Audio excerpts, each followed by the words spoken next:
ये भाई भोजपुरी में एगो अलगे ड्रामा चलता। नमस्कार, हम सुमित द्विवेदी पवन और आप सब देख रहल बानी सुमित द्विवेदी पवन ऑफिशियल का।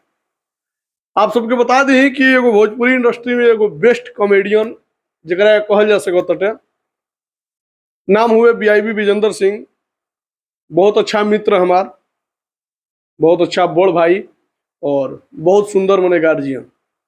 लेकिन का जाने का हो गई अगर बीआईबी विजेंद्र भैया के कि आदमी बोले पर मजबूर बा।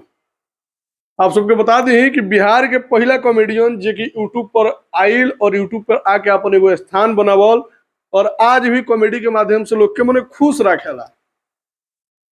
मने मिलियन मिलियन लोग के दिल में बसे वाला बीआईबी विजेंद्र सिंह के ना जाने मने का हो गई बा जो भोजपुरी इंडस्ट्री के हमारा सुपरस्टार के ऊपर कटाक्ष कर रहा है। बता दें कि भोजपुरी के सुपरस्टार यानी कि खेसारी लाल यादव जी, भोजपुरी के पावर स्टार पवन सिंह यानी कि पवन सिंह जी। आप सबको बता दें कि दोनों सुपरस्टार के बीआईबी विजेंद्र सिंह जी बोल रहे बने कि बूढ़ा हो गया है सब, इसको बाहर करो। विजेंद्र भैया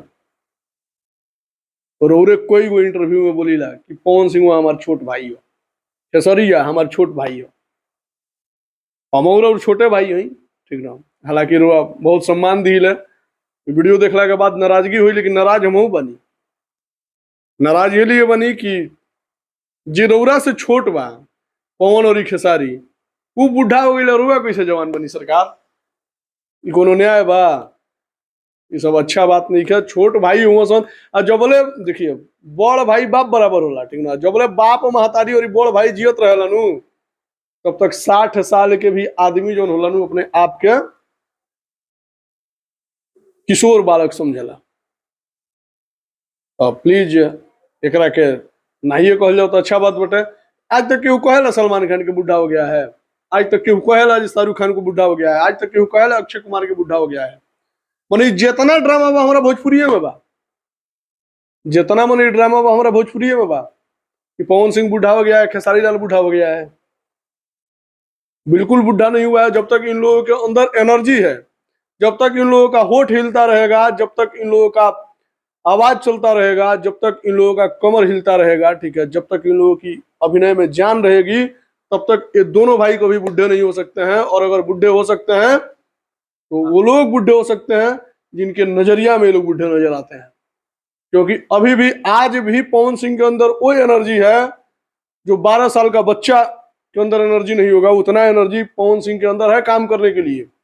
खेसारी लाल यादव के अंदर ऐसा एनर्जी है जो व्यक्ति एक एक हफ्ता सोता नहीं है और उस एनर्जी के साथ काम करता है, और उस व्यक्ति को आप बूढ़ा बोल रहे हैं।